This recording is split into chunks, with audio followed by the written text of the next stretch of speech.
You wipe your flour-coated palms against your tunic, though it does little to clean them. The dough waits, divided into lumps, each one destined to become a loaf. You lean close, weighing them by hand, because this is not a matter of preference. It is law. Guild rules bind you as tightly as the laces on your boots. Each loaf must match the prescribed weight and shape, or your neighbors will know. Bakers rarely feasted on their freshest wares. Guild rules and market laws meant loaves were destined for buyers first. Stealing a nibble could cost you dearly, both in fines and in reputation. Imagine watching bread crisp to perfection, then realizing you must hand every loaf away while you chew yesterday's stale scraps. Comforting, isn't it? Your hands ache on the wooden handle, slick with sweat. You shift your grip, muscles trembling. The wood itself radiates warmth, polished by years of palms, by apprentices who swore silently through mornings just like this one. The oven's mouth hisses like a beast never fully tamed. For a moment you fancy that if you misjudge, it might swallow you whole. A peculiar superstition agrees. Some whispered that bakers who angered their ovens vanished, their spirits trapped forever in the fire.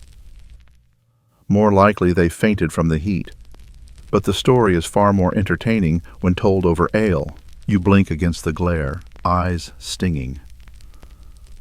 Flour dust from earlier mixes with sweat on your skin, creating pale streaks as if you were part ghost, part half-baked loaf yourself. The smell of scorching hair teases your nose, though you hope it is only the wooden paddle. Another reality check. If you wanted healthy skin, perhaps the bakehouse wasn't the best career choice. The fire hums and pops, each sound a reminder of both progress and punishment. The loaves settle into place, their crusts beginning to crackle.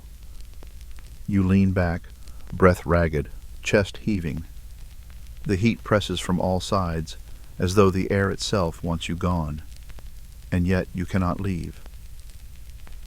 Bread waits for no one. You step back finally, shoulders sagging, arms heavy as stone. The oven has claimed its due, sweat, skin, and patience. You wipe your brow, smearing soot in a dark line across your face, a badge you neither wanted nor can remove. And with the bread sealed in its fiery chamber, you brace yourself for the next challenge, hygiene, or rather, the lack of it. You step away from the oven, lungs still scratching from smoke, and wipe your arms with the hem of your tunic. It makes no difference. The sweat soaks through the cloth, streaked with flour and soot, leaving you sticky, pale, and gray. Hygiene, if it exists here, feels more like rumor than reality. You glance toward the water bucket in the corner, a murky pool that might once have been clear. A few floating specks drift on the surface. You think about rinsing your hands, but you know the truth. Washing them may just leave you wetter, not cleaner. Medieval bakehouses were not known for sparkling conditions. Water was precious, carried in heavy wooden pails, and rarely spared for washing. Instead, bakers wiped their hands on aprons, benches, even their own trousers. And yes, that means the bread you'll sell later carries more of you than you'd like to admit. A peculiar belief clings to this filth. Some townsfolk thought soot on the skin or flour dust in the hair was a mark of honest labor. A baker without white arms cannot be trusted, one saying went. By that measure, you are the most trustworthy soul in town, though you feel far from saintly. You scratch at your scalp and create a tiny cloud of flour, proof enough that you've earned your place. The heat only worsens the problem. Sweat runs down your temples, tickles your neck, soaks your sleeves.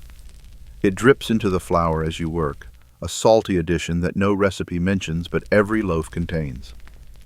You wrinkle your nose, reality check.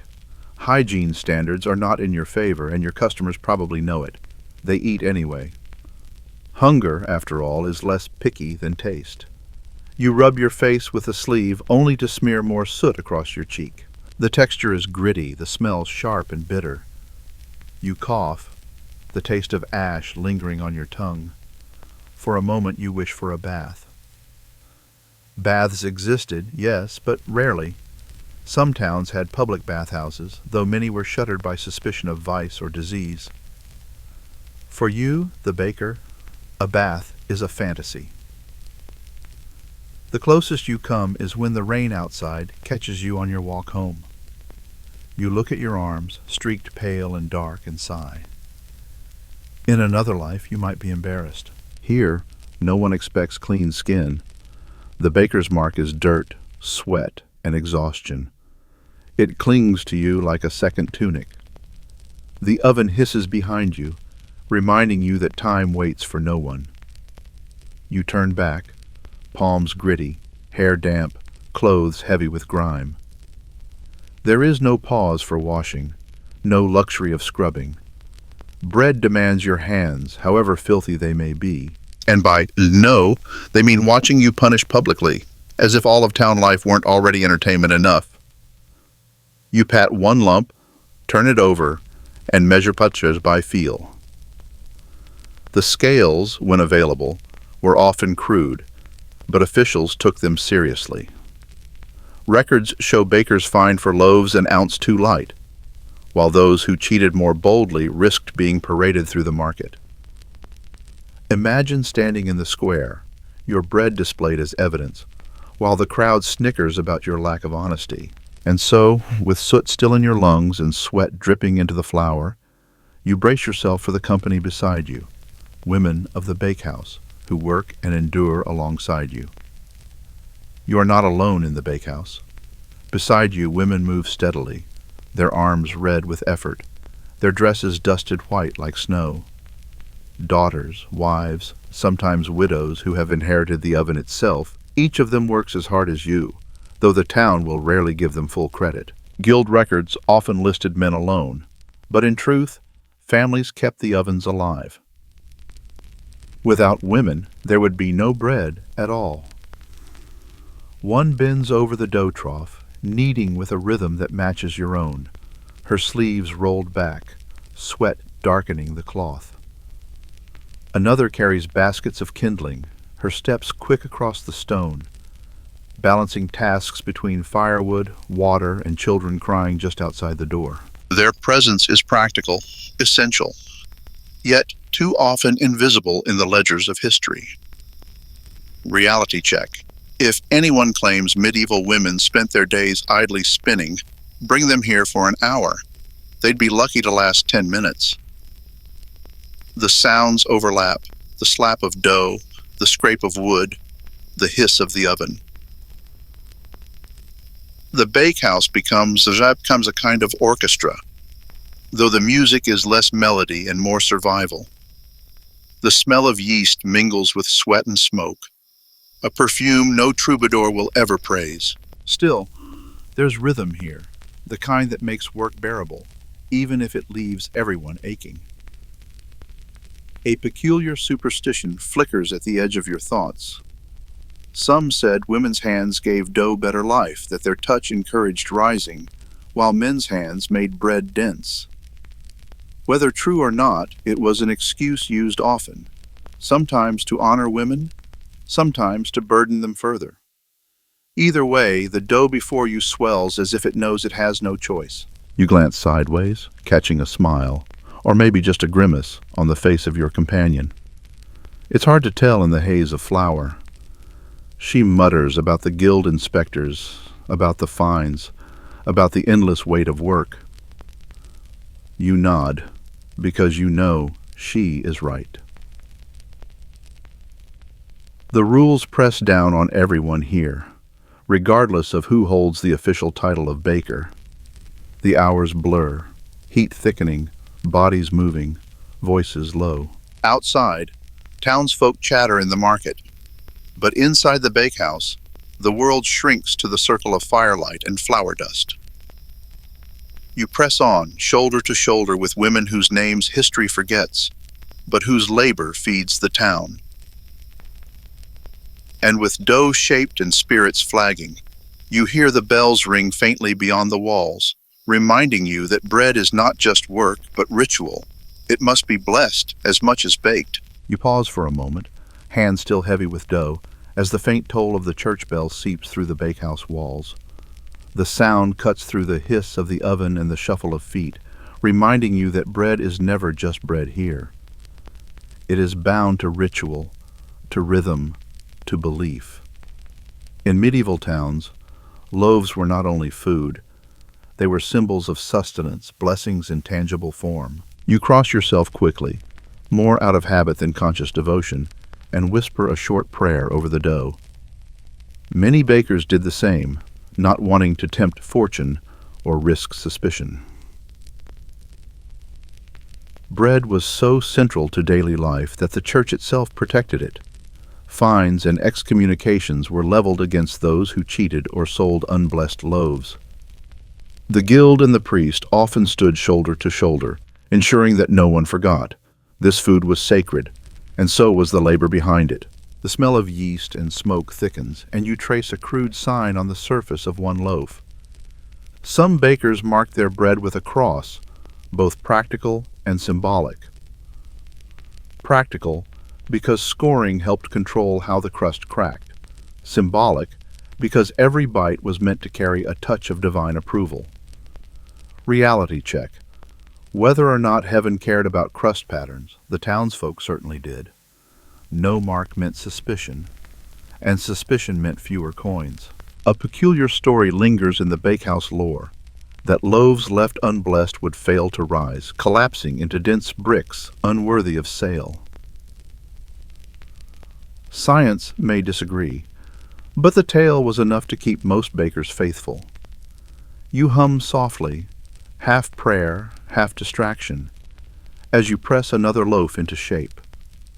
The rhythm of your voice mixes with the low roar of the fire, a strange duet of sacred words and hungry flame.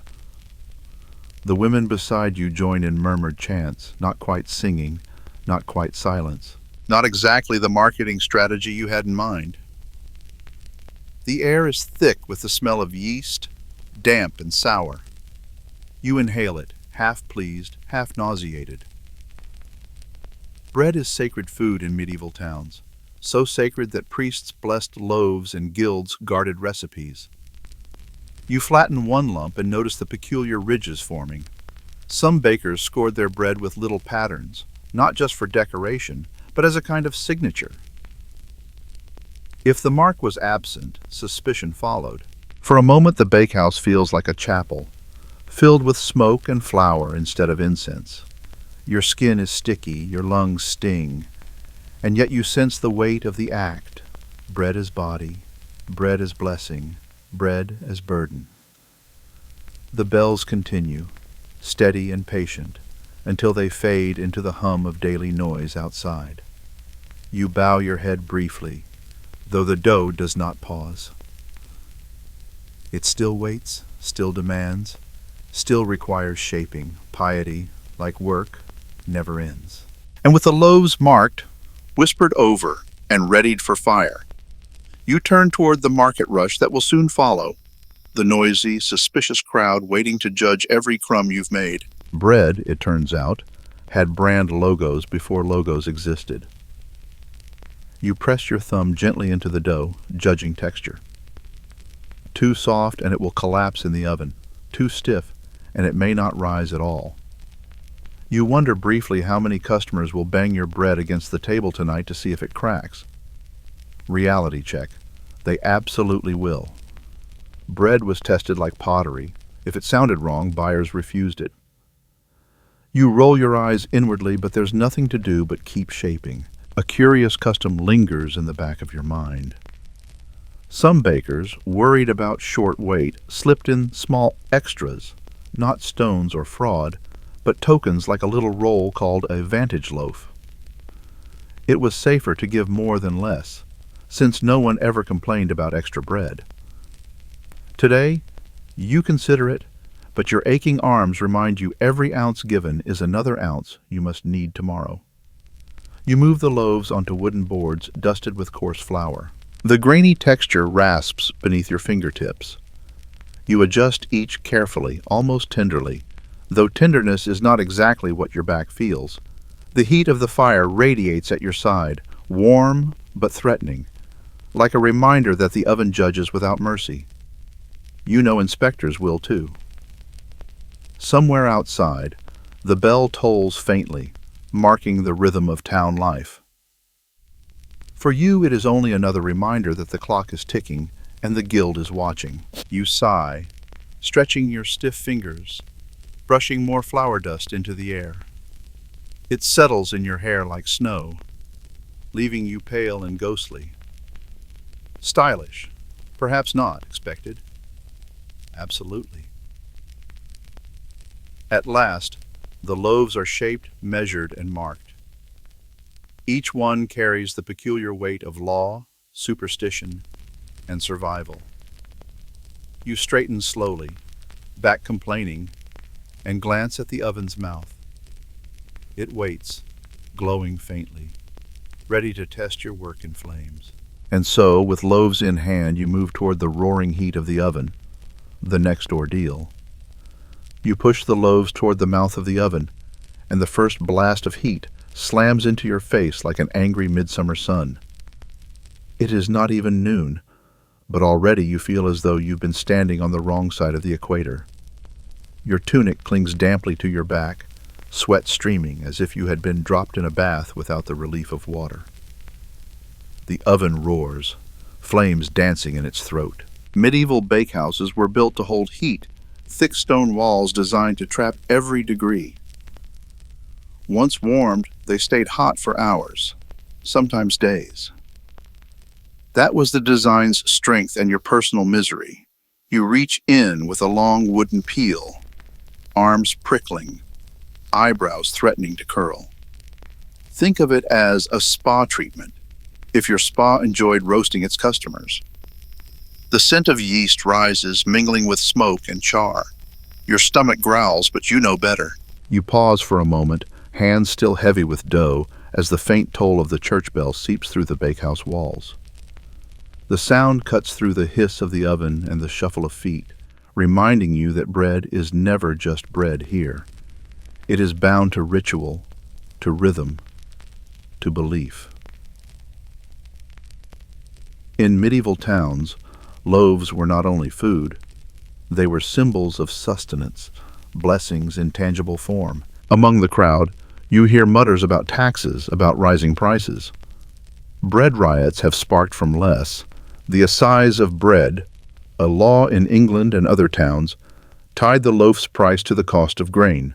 Too expensive, and bakers faced punishment. Too light, and bakers faced fines. Too burned, and bakers faced mockery. You think briefly that perhaps you should have chosen a quieter trade, say, shepherding. Then again, sheep bite too. Children dart between legs, reaching for crumbs, their laughter lost beneath the bargaining of adults. A peculiar superstition hovers here as well. Some villagers believe the first loaf sold in the morning set the fortune for the day. If it went to a wealthy customer, luck would follow. If to a poor widow, expect hardship. You sell without comment, but you note who takes the first loaf, just in case. The noise builds, hands snatch, coins clink, and soon your table empties faster than you can refill it.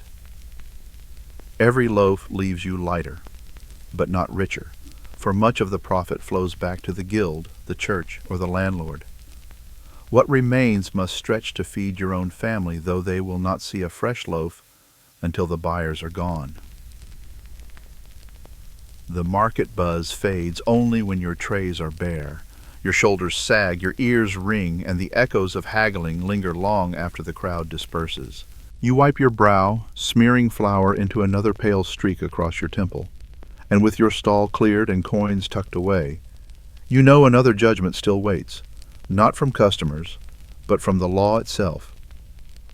Punishment hovers for any baker who fails to meet the rules. You gather the empty trays, shoulders slumped, when the thought creeps in, what if the bread was too light? What if the scales tipped wrong? In a medieval town, Punishment for a faulty loaf was not a private affair. It was public, humiliating, and very effective at reminding bakers who held the power. Guild inspectors made rounds, sometimes unannounced. They lifted loaves, broke them open, and checked their weight against the law. If you cheated, by accident or design, the penalty was swift. Fines could strip away much of your earnings, but the stocks offered a punishment far more memorable. Imagine being tied up in the town square while your neighbors jeered, all because your bread fell short by an ounce. Reality check. In this world, carbs weren't just life, they were law. You run a hand over your flour-dusted hair, trying not to picture yourself on display. Some bakers, caught with light loaves, were even forced to carry them through the streets like guilty trophies. Others faced the pillory, where stale bread or rotten vegetables became the missiles of choice from gleeful townsfolk. It was justice with a side of comedy, unless you were the one standing there. The air outside feels cooler now, though it offers little comfort. The crowd still lingers in pockets, gossiping, and you know well that reputation can punish as harshly as any fine. Once accused of cheating, even falsely, a baker could lose trust for months. And in towns where bread was the cornerstone of every meal, distrust meant ruin. A peculiar local custom comes to mind. In some markets, bakers who failed their duty had their loaves burned in public as a warning, the blackened lumps a symbol of dishonesty. The smell of scorched bread lingered long after, and villagers swore it carried the stink of shame. You shudder at the thought, half from fear, half from memory of bread you yourself have singed in the oven. Your fingers drum against the empty tray, the sound sharp in the quiet that follows the market's chaos. You wonder if your loaves have escaped inspection today.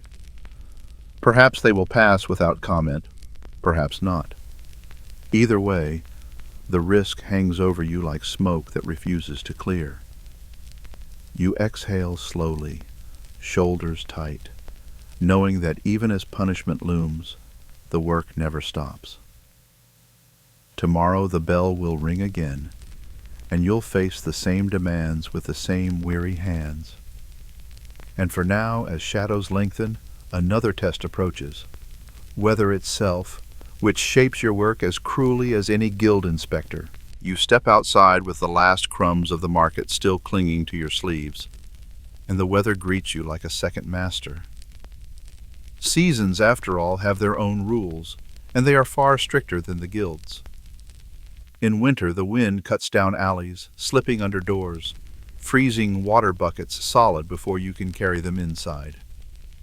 Your fingers grow stiff, knuckles aching, as if the cold is grinding its own flour out of your bones. You cross yourself quickly, more out of habit than conscious devotion, and whisper a short prayer over the dough. Many bakers did the same, not wanting to tempt fortune or risk suspicion. Bread was so central to daily life that the church itself protected it. Fines and excommunications were leveled against those who cheated or sold unblessed loaves. The guild and the priest often stood shoulder to shoulder, ensuring that no one forgot. This food was sacred, and so was the labor behind it.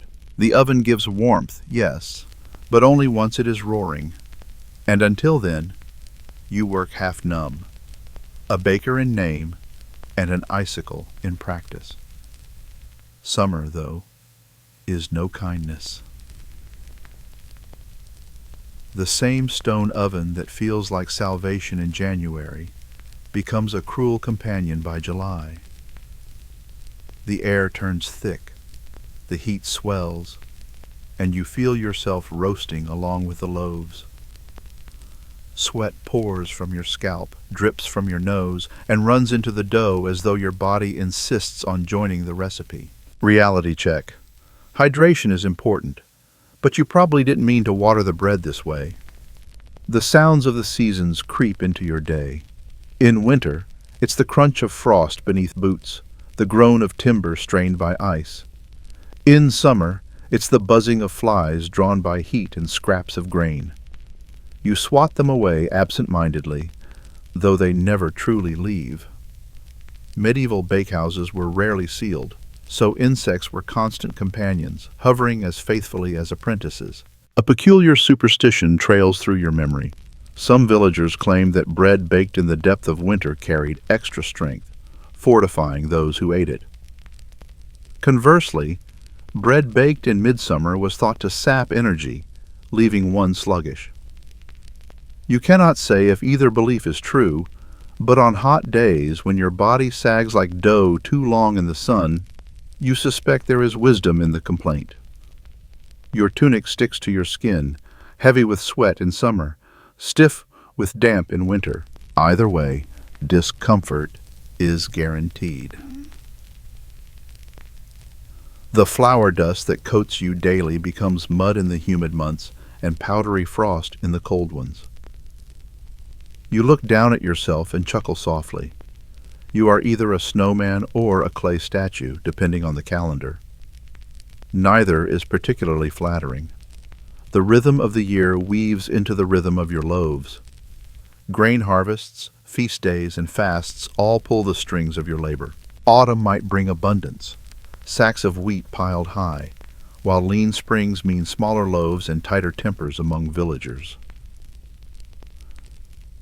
Bread is never just bread, it is the calendar in edible form. You sigh, shoulders hunched against a breeze or heat wave, whatever the season decides to throw at you, and carry on. Because whether frost nips your fingers or fire roasts your back, the dough still waits. And with the weight of seasons pressing down, you turn toward the next part of your weary existence, the peculiar remedies that promise to heal a baker's battered body. You rub your wrists as if the ache might melt away, though you know better. Every joint burns from grinding, kneading, and hauling, and your back protests like an old cartwheel over cobblestones. Bakers did not enjoy gentle lives, and the work carved itself into their muscles. Remedies were needed, though remedies were rarely pleasant. The common cure for aching limbs? Onions, sliced, mashed, or plastered onto the skin in poultices that stung more than they soothed. You picture yourself reeking of onions while working beside the oven, sweat turning the remedy into a soup. Reality check. Your pain might ease, but so will your friend's willingness to stand near you. Other cures float through the town. Some swear by rubbing pig fat on burns, the slick layer thought to protect skin from further harm. Others recommend muttered charms, whispered 3 times while circling the oven. You try to imagine a spell convincing your blisters to vanish. Unsurprisingly, they remain. The air of the bakehouse doesn't help, filled with soot and flour dust that cling to every pore. When your throat scratches, neighbors suggest honey mixed with vinegar, a concoction more punishment than relief. You drink it anyway, grimacing as the sour, sweet tang burns down your throat, convincing yourself you feel better. Maybe. You lean against the bench, closing your eyes for a moment, letting your sore shoulders sag. The smell of yeast and smoke presses close, heavy and thick, as if the room itself sits on your chest.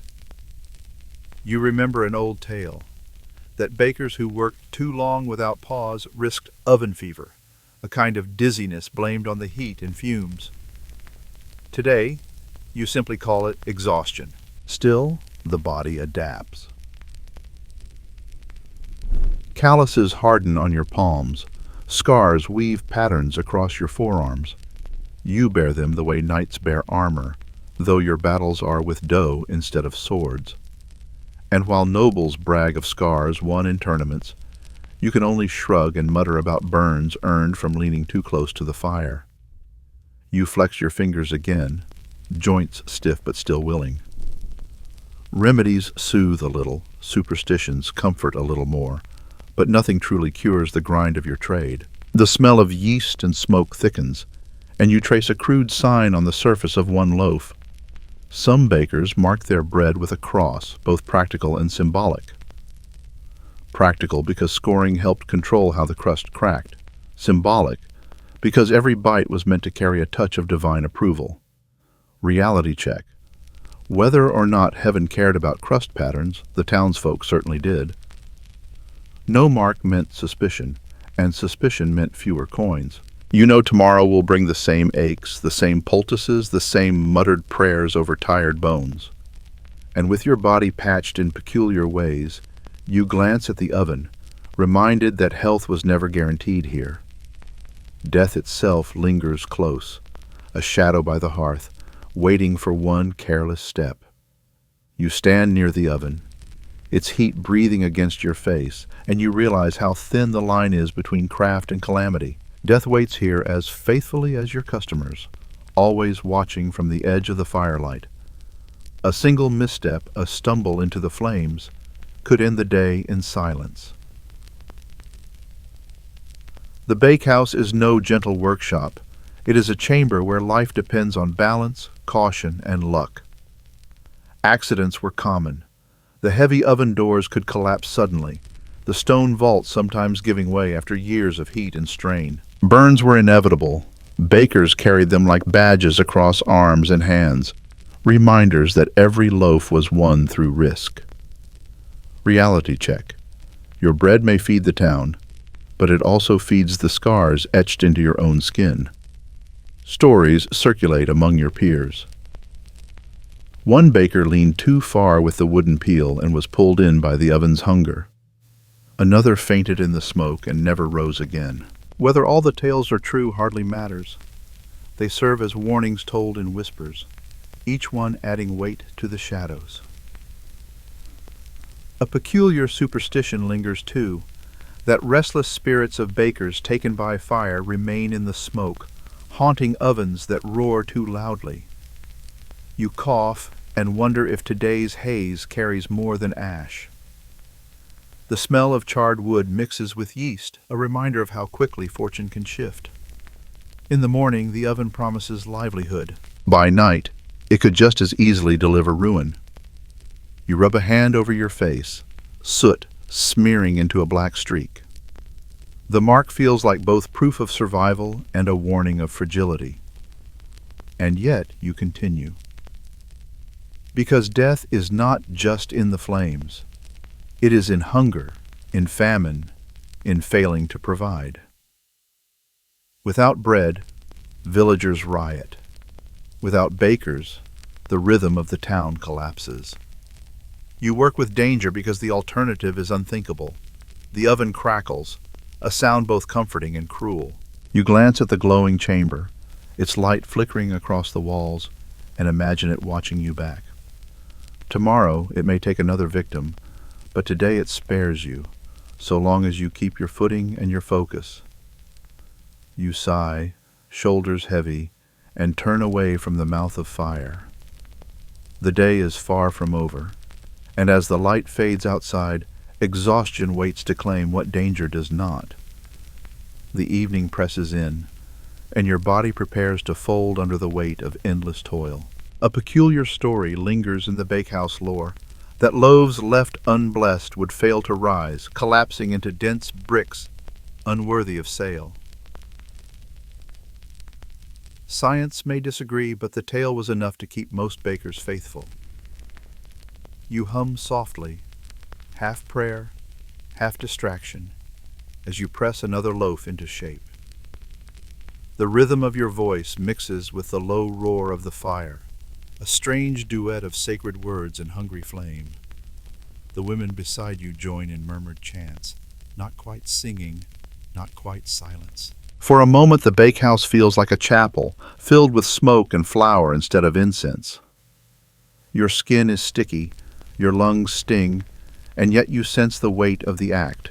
Bread as body, bread as blessing, bread as burden. The bells continue, steady and patient, until they fade into the hum of daily noise outside. You bow your head briefly, though the dough does not pause.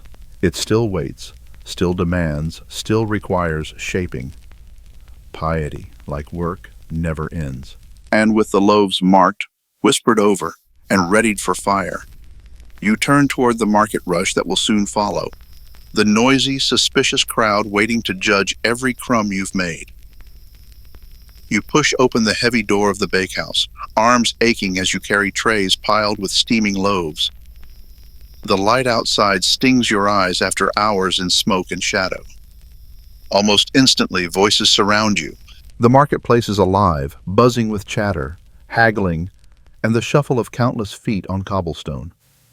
The loaves in your hands may look ordinary, but to the villagers, they are treasure, and they will not take them without suspicion. You set the bread down on a wooden stall, and the crowd presses closer. Customers sniff, poke, even tap the crusts to hear the sound. Bread was judged by more than taste. Weight, texture, and smell all mattered. Guild rules dictated a standard, and buyers knew those standards as well as you did. Reality check. Your bread is tested more thoroughly than some court cases. The smell of yeast drifts in the warm air, mingling with less pleasant scents. Animals penned nearby, fish laid out on planks, sweat of bodies too long in summer sun. You try to breathe past it all, though hunger makes the aroma of your own loaves oddly cruel. You bake them, but you'll taste only scraps, while these villagers get the first bite. Fair? Not exactly. Necessary? Absolutely. A woman holds up a loaf, weighing it in her hands, squinting as if she can spot fraud by sight alone. Another man taps the crust with a finger, listening for that hollow note that proves the loaf baked well. If it doesn't sound right, he'll return it, or worse, spread the word that you cheat. Bakers lived and died by gossip as much as flour. You drag yourself from the oven, shoulders slumped, arms limp as ropes. The loaves are cooling on wooden boards. The market crowd has thinned, and for the first time all day you feel the emptiness in your body. Evening has arrived, though the word rest hardly belongs here. Every muscle aches, a chorus of complaints you've heard before and will hear again tomorrow. You lower yourself onto a bench, the wood creaking under your weight. The crust sits like a stone in your stomach, but at least it fills the space. Tomorrow you will bake for others once more, but tonight you eat what little remains, thankful not for flavor, but for the fact that it exists at all. The stale bread finished, you rub your sore jaw, stretch your legs, and push aside the crumbs. The day has stripped you of strength, leaving only fatigue, and so you shuffle toward the pallet of straw in the corner, ready to collapse into uneasy sleep. You shuffle across the bakehouse, legs heavy as lead, until you reach the pallet of straw tucked against the wall. The smell greets you first, musty, earthy, with a hint of ash and flour that clings to everything here. You lower yourself slowly, bones creaking, and the straw scratches against your skin, reminding you that comfort is a luxury reserved for wealthier beds. You stretch out, every joint stiff, muscles twitching with the memory of the day. Your clothes are still damp with sweat, dusted white with flour, streaked dark with soot. You consider peeling them off, but the air is too cool, and besides, tomorrow you'll only coat yourself again. Better to surrender as you are, half dough, half human. Reality check. You may be a baker by trade, but tonight you look more like bread than the loaves you sell. The embers in the hearth glow faintly, casting a soft orange over the walls. Their heat drifts lazily across the room, warming one side of you while the other stays chilled. You curl closer, grateful for even this uneven comfort. The fire pops, a gentle reminder that danger and safety can share the same breath. A peculiar sound rises in the silence, the faint scurrying of mice in the corner, drawn by crumbs scattered across the floor. You sigh, too tired to chase them, though you know they'll feast while you dream. Some believed mice in the bakehouse were a blessing, proof that bread would never cease. You aren't sure if you agree, but tonight you let them be. Your eyes close, and behind your lids the day replays itself. The grinding stone, the kneading trough, the roaring oven, the suspicious eyes at market. Each memory weighs on you like another sack of flour. But the rhythm slows, thoughts softening, body yielding to the palate beneath you. The smell of smoke and stale bread lingers in your nose, strangely comforting now, as though your body accepts them as part of its own scent. Your breaths grow longer, your chest rising and falling with the steady patience of someone too weary to resist. And so, lying on scratchy straw, marked by ash, sweat, and flour, you drift into uneasy sleep. The oven's glow fades to darkness, the mice continue their quiet feast, and the world outside still turns. But for you, the day is over, until the bell rings again, dragging you back to do it all once more. You stir awake, before the fire has fully died, the warmth against your cheek fading into the chill of the night. Not even sleep grants you freedom. The bell will ring again before dawn, and already your body knows it. But sometimes, the bakehouse demands even more. Bread carried out at odd hours, loaves delivered before sunrise to those who will not wait. You haul yourself upright, joints creaking louder than the rafters, and glance at the baskets stacked by the door. Some are bound for the watchman at the gates, others for the priest who insists on his tibah, on his daily loaf, still warm if possible. Delivery is part of your life, though no one ever calls it that. You lift the wicker basket, its handles rough against your blistered hands, and step into the darkness outside. The streets are hushed, though not silent. Dogs bark distantly, shutters creak, and a drunkard mutters in an alley. The stones beneath your boots glisten with dew, slick and uneven. You carry the bread carefully, the smell of crust rising faintly from beneath the cloth. It is a comfort, though small, to breathe in your own work as the night air bites your face. Reality check. You feed the town, but the town rarely thanks you for it. You pass the watchmen, who nod in approval as they accept their loaves. A peculiar superstition clings to them. They believe bread delivered at night guards them from spirits, a ward against things that roam in darkness. You do not argue. If a loaf of bread keeps them awake and less likely to let thieves in, so be it. You hand over the bread, and they mutter blessings, half in faith, half in hunger. Further on, you stop at the rectory. The priest's window glows faintly, candlelight flickering. The stone floor that froze you this morning now feels warm from the oven's lingering breath, though it offers little comfort. Sweat has dried into salt on your skin, stiffening your tunic until it scratches like sandpaper. You brush at your arms, and a cloud of flour rises again, your daily snowfall, even at night. The bakehouse is quiet now, save for the crackle of embers settling into ash.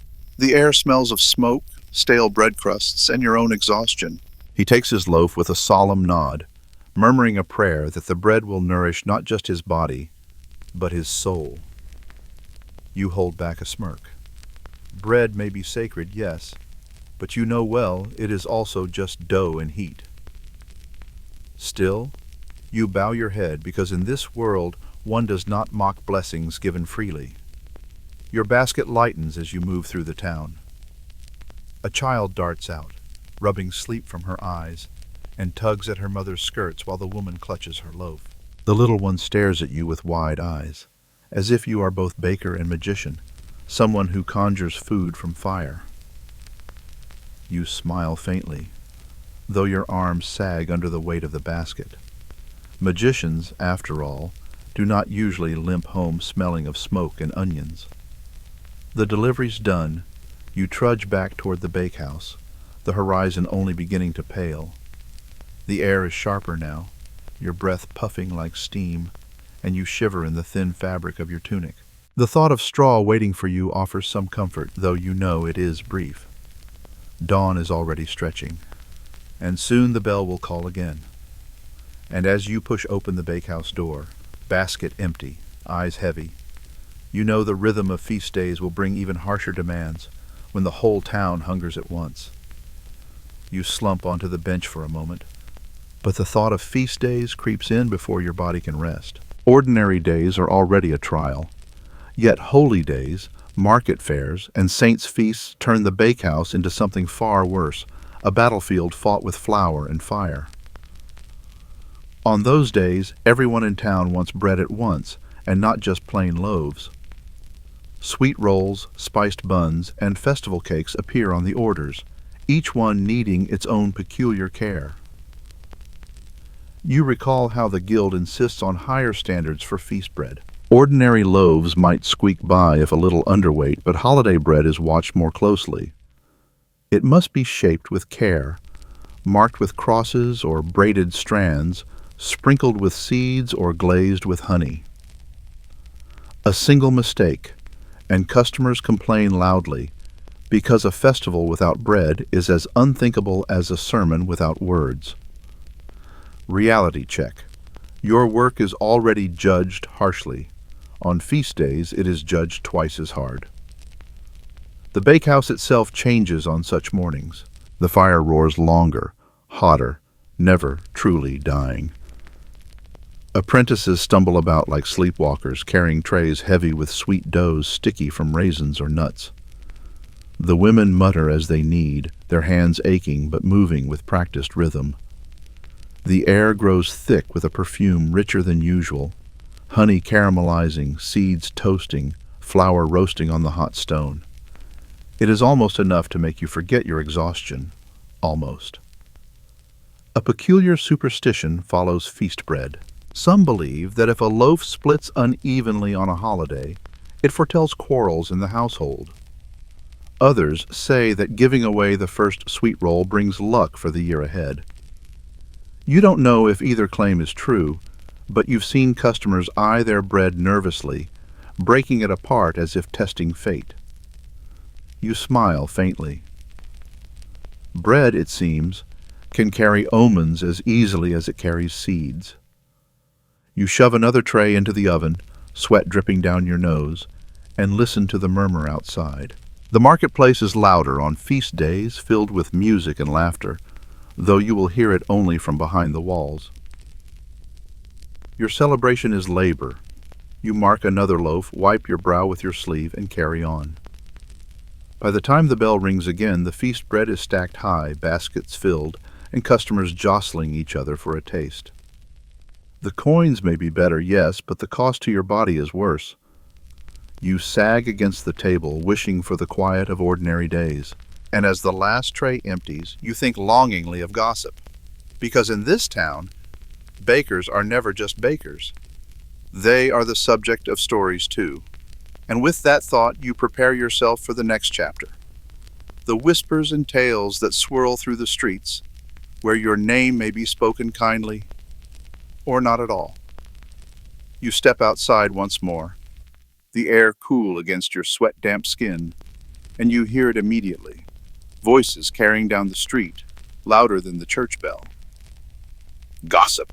In a medieval town, news spreads faster than fire and straw, and bakers are favorite subjects. Everyone eats bread, so everyone has an opinion about the one who makes it. You catch fragments as you pass. One man praises your crusts, saying they held up well in his stew. Another mutters about yesterday's loaf being too heavy. A woman insists she saw you slip extra flour into your apron, as if hiding riches. Reality check. If flour were treasure, you'd be wealthy beyond measure. You chew the inside of your cheek, wishing for food, for something fresh, but knowing the best loaves left with customers hours ago. Bakers rarely feasted on their own craft. By the time the day ended, the good bread was gone. Reality check. Artisans eat scraps while nobles eat banquets. You are closer to the scraps. Your back presses against the wall, rough stone digging into your spine. You stretch your legs, wincing at the stiffness in your knees. Instead, you're tired, sore, and hoping no one throws stale crusts your way. Guild rules cannot shield you from rumor. If people whisper that you cheat the scales, suspicion alone can harm your trade. You remember tales of bakers dragged before officials not for crimes proven, but for gossip too loud to ignore. The market thrives on chatter, and you, whether guilty or not, are woven into its threads. Sometimes the gossip is peculiar, even comical. There are stories that bakers sing to their dough at night, coaxing it to rise like a child soothed to sleep. Others claim bakers sprinkle secret powders to make bread addictive, a medieval conspiracy theory whispered with wide eyes. You chuckle softly. If only exhaustion could be sold as spice, your customers would be hooked forever. The smells of the market still drift around you: fish, smoke, livestock, and of course bread. The sounds follow too. Merchants calling prices, children laughing, neighbors arguing. Yet beneath it all runs the constant hum of talk, as steady as the oven's roar. And unlike fire, gossip never truly dies down. It smolders, waiting for breath to flare again. You shake your head and keep walking, knowing there is no silencing tongues. Tomorrow, the same people will line up for your loaves, no matter what they say today. Still, the weight of their words presses on you, heavier than the baskets you carried in the dark. At last, you reach the bakehouse door once more. Behind it, straw and soot wait, familiar as the aches in your arms. Your body craves rest, though your mind still hums with the voices of the street. And as you lean against the wooden frame, weary but still standing, you realize the day has circled fully, from dawn's bell to night's whispers. Now only one thing remains: to let go, to slow the rhythm, to drift into sleep itself. The fire has faded now, leaving only faint embers that glow like tired eyes in the hearth. The bakehouse is quiet at last, the voices of the market gone, the footsteps silenced, the town wrapped in its own uneasy dreams. You lie down on the straw once more, the familiar scratch of it beneath you, the faint smell of ash and flour still clinging to your skin. The rhythm of the day softens in your mind. The pounding of dough, the roar of the oven, the clamor of the crowd, all of it grows distant, as if muffled by heavy cloth. What remains are gentler sounds: the faint pop of cooling loaves, the whisper of night air through the door, the steady beat of your own breath. You shift slightly, eyes half closed, body sinking deeper into the straw. Muscles loosen one by one, fingers unclench, shoulders slacken, your chest rises and falls with a calmer pace. The world outside continues, but for you, it no longer matters. Hunger, guild rules, gossip, all are pushed aside by the heavier weight of sleep. A peculiar comfort lies in the monotony.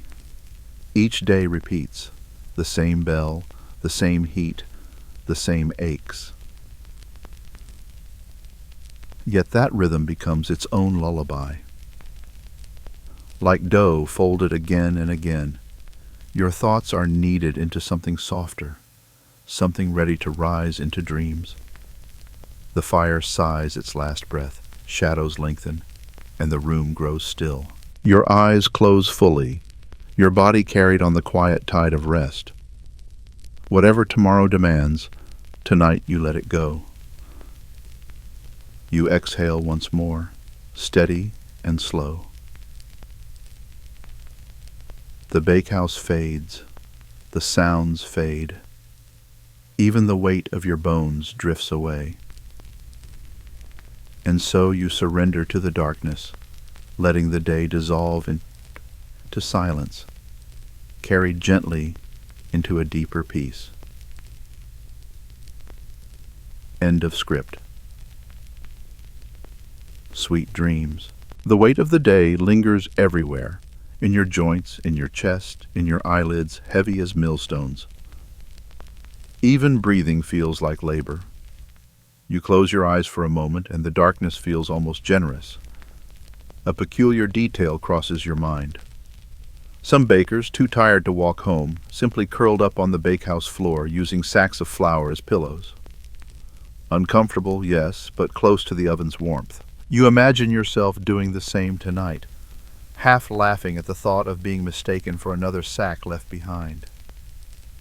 The women and apprentices drift away one by one, leaving you in the dim glow. The bakehouse is hushed now, like a church after service, only ghosts of the day's noise lingering. You rub your temples and swallow against the dryness in your throat. Your stomach grumbles, but you know better than to expect a feast. A crust will do if you can find one. You sigh, pushing yourself upright again, because even exhaustion cannot erase duty. There is still bread left for you, a crust, stale and hard, waiting as the final meal of your day. And with heavy steps you reach for it, knowing it is all the reward you will find tonight. You break off a piece of bread, its crust hard enough to scrape your fingers. This is your reward.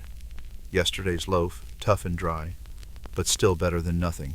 You gnaw at the edge, jaw working harder than your arms did at the kneading trough. Each bite feels less like food and more like a chore. Reality check. Your bread is praised in the market, but you are left with the scraps too stubborn for anyone else to buy. The taste is flat, sour from age, carrying the faint smokiness of the oven where it lingered too long. You chew slowly, forcing it down, your tongue chasing what little moisture remains. For drink, there may be weak ale or watered cider, enough to wet your throat, but hardly enough to wash away the day. You swallow, sighing, as if even your body is tired of the ritual. A peculiar thought passes. Some said stale bread was healthier, easier on the stomach than fresh loaves. Others used it as trenchers, hard slabs serving as edible plates under stews and meats. You smile faintly, imagining your dinner plate doubling as tomorrow's breakfast. In truth, tonight's crust is no delicacy. It is only survival, gnawed slowly under the bakehouse rafters. The room is silent now, save for the crunch of your teeth against the bread and the crackle of embers dying in the oven. Shadows sway gently across the stone walls, soft and patient.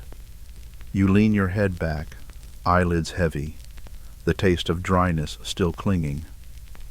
Hunger is not gone, but exhaustion muffles it, turning even discomfort into background noise.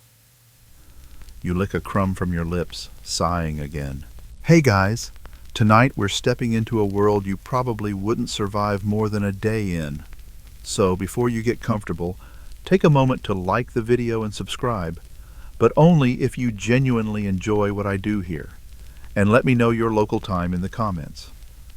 Now dim the lights, maybe turn on a fan for that soft background hum, and let's ease into tonight's journey together. You wake in darkness. Ash swirls into your face, coating your tongue before you can pull back. Congratulations, your first meal of the day is soot. You poke at the embers with a stick, nudging them like lazy animals. A few sparks crackle, then fade, forcing you to try again. Medieval bakehouses were notorious for smoke. Chimneys were poor or absent, so most mornings began with coughing fits. You blink as tears well in your eyes, and for a moment, you can't tell if the water on your face is sweat, smoke, or both. Either way, you are already behind schedule. Guild rules required that ovens be ready at dawn, so inspectors could trust fresh bread would be ready for the townsfolk. A loaf baked too late, too heavy, or too scorched could bring fines. In some towns, officials even broke loaves open to check the crumb. Imagine your boss slicing into your work and punishing you if the inside looked wrong. Oddly motivating, isn't it? The warmth finally creeps out from the hearth, wrapping around your chilled fingers. You savor it, even while knowing it's temporary. In a few hours, this oven will roar hot enough to roast you along with the loaves. Relief now, misery later. That's the baker's rhythm. And no, you don't get hazard pay. The crackling grows steadier as you feed twigs, then heavier wood. Flames lick upward, shadows flicker against the walls, and smoke curls out in unpredictable patterns. Villagers whispered curious superstitions. Soot marks on the skin could mean good fortune, proof that spirits of the fire had touched you. In truth, it just means you need a bath you'll never have time for. You cough again, wipe your cheek, and smear ash across it, black streaks that sting when they reach your eyes. The oven yawns open wider, exhaling waves of heat that make the damp room breathe. Your joints loosen, your breath steadies, and at last you feel the oven is awake. And with the hearth alive once more, you drag your sore body toward the next burden, grinding the grain. You turn toward the sacks of grain stacked in the corner, heavy as if each one has made a private pact with gravity. The fire may be alive now, but bread does not appear by magic. It begins here with the grain that must be ground until it surrenders into flour. You heft a sack and already feel yesterday's aches complain. Apparently your blisters have voices, and none of them are saying thank you. Grinding is no glamorous affair. In a medieval bakehouse, hand querns or small millstones were common, unless you were lucky enough to live near a town with a watermill. Today, it is just you, your arms, and the stone. You push the handle in slow circles over and over, the rhythm steady and punishing. The stone groans, the kernels crack, and the flour trickles out like pale dust. For every loaf, hours of this dull labor lie hidden, and you are the one tethered to the task. Dust rises as you work, catching in your throat. You cough, tasting grain before you even bake it. Villagers believed breathing in flour dust made bakers lightheaded, sometimes even inspired visions. More likely, it just leaves you dizzy and wishing for a window. Fresh air is a luxury reserved for people not chained to a quern.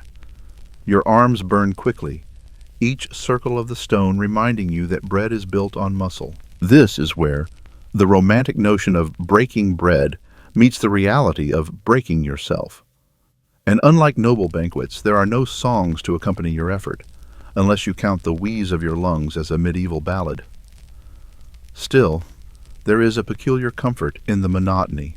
The stone turns, the grain cracks, the dust floats. It is hypnotic, almost meditative, until your shoulders spasm and remind you this is less a spiritual practice and more unpaid exercise. Medieval bakers did not need gyms. The bakehouse was one. And yes, you are paying with sweat instead of coins. At last, the pile of flour grows, soft as fresh snow, though it coats your skin until you resemble a ghost of your former self. You brush at your arms, leaving pale streaks across yesterday's soot. Fashion tip: no one envies this look. Your muscles tremble, but the sack is not empty, and the day is not kind. You sigh, brace yourself, and push the stone again, because the dough will not wait for pity. And so, with flour dust clinging and arms like lead, you drag yourself toward the next ordeal, kneading until your body protests louder than the dough itself. You stare at the mound of flour as if it were an enemy. It waits, silent and smug, knowing your arms are already tired from grinding. Now comes kneading, the true test of endurance, less art, more battle. The straw beneath you scratches your skin, and yes, it's alive with more than straw, tiny companions that make sure you never sleep soundly. The air is damp, clinging to your clothes, and your breath curls like smoke in the freezing room. Somewhere beyond the thin wooden door, a bell clangs, the baker's bell. It's not a suggestion, it's an obligation. Bakers in medieval towns were required by guild law to start before dawn so that the village would have fresh loaves in the morning. You pour water, add salt, and begin to work the mass. At first, it clings stubbornly to your hands, sticky and uncooperative. Within moments, it feels less like dough and more like it is trying to fight its way back into grain. You push, fold, and stretch. Over and over, the rhythm pounds through your arms and shoulders. Medieval bakers had no mixers, no clever machines. Their muscles were the tools. Guild apprentices were expected to build strength this way, kneading until their skin blistered and their backs gave complaints more persistent than any customer. Your own arms burn almost immediately, and you wonder if you will survive long enough to see the oven. Spoiler, barely. The dough resists every motion. You lean your weight into it, grunting softly, as if wrestling an opponent who refuses to tire. It squeaks faintly under your palms, sticky strings stretching, then snapping. Flour dust clouds the air, coating your lashes until you blink it away. If anyone tells you bread is humble food, remember that behind every loaf is a baker waging a private war. A peculiar detail: some bakers swore by odd rituals to tame their dough, singing psalms softly, or even striking the bench 3 times for luck. You consider humming, but the only sound that comes is your breath rasping like a bellows.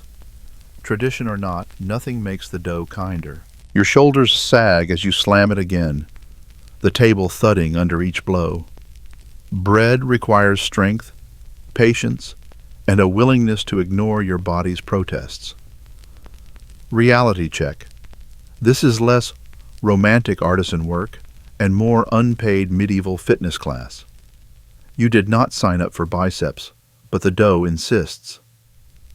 Slowly, reluctantly, the mass becomes elastic, pliable, almost alive under your palms. You press and fold, sweat dripping into the flour, the room thick with the smell of effort. Your hands ache. Your back screams, and yet the dough finally yields. You rest for a moment, palms white and raw, chest heaving. The loaf to be sits before you, smug no longer, but still a reminder that today has barely begun. And with muscles trembling, you turn toward the guild rules that will soon dictate exactly how this bread must look and weigh. Miss that bell, and you don't just lose wages, you risk fines or a very public humiliation. Think of it as your alarm clock, except the snooze button lands you in the stocks. You sit up, joints stiff, shoulders heavy. The smoke from yesterday's oven still lingers in your tunic, and the taste of stale bread clings to your tongue. Around you, the town still sleeps, but you don't have that luxury. For you, the day begins before the sun, before warmth, before comfort. And the first bite of your morning is the icy stone floor that waits under your bare feet. You lower your feet to the ground, and the stone floor bites back like a frozen enemy. The chill runs through your soul, straight up into your bones, as if the building itself resents your presence. You stumble forward, stiff from yesterday's endless kneading, every blister reminding you that medieval work comes with built-in souvenirs. They don't fade quickly, and neither does the pain. The bakery is no cozy cottage hearth. Most medieval houses had little insulation, and a bakehouse was built for heat where it mattered, the oven, not for comfort underfoot. The irony is not lost on you. In a place known for its fire, you still shiver. The oven hasn't been lit yet, so until then, the cold keeps you company. Think of it as nature's way of making sure you don't fall back asleep. Lucky you. You shuffle across the room, joints stiff, your breath curling like pale smoke in the dim air. Each step sounds louder than it should, echoing against stone walls that never warm. A peculiar superstition lingers among bakers and townsfolk alike. Some believed aches and pains at dawn were signs of spirits pressing down on you at night. In truth, it's just the joy of medieval mattresses, or rather, straw pallets, where fleas feast better than you do.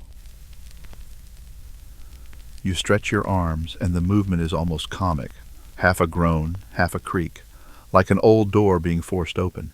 Already you regret yesterday's workload, and you know today will demand the same. Bakers did not enjoy shortened hours or special relief.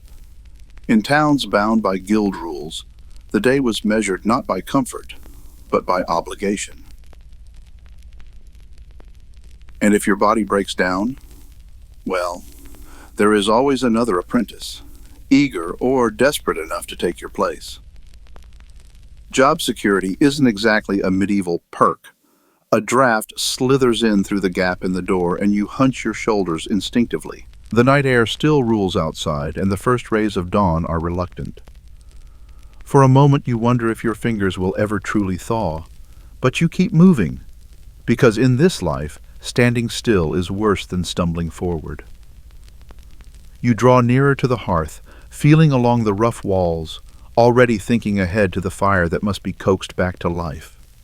The stones behind you remain icy, but at least the promise of warmth lies ahead. You wince, step, and wince again, dragging yourself toward that faint hope of heat as the morning continues without mercy.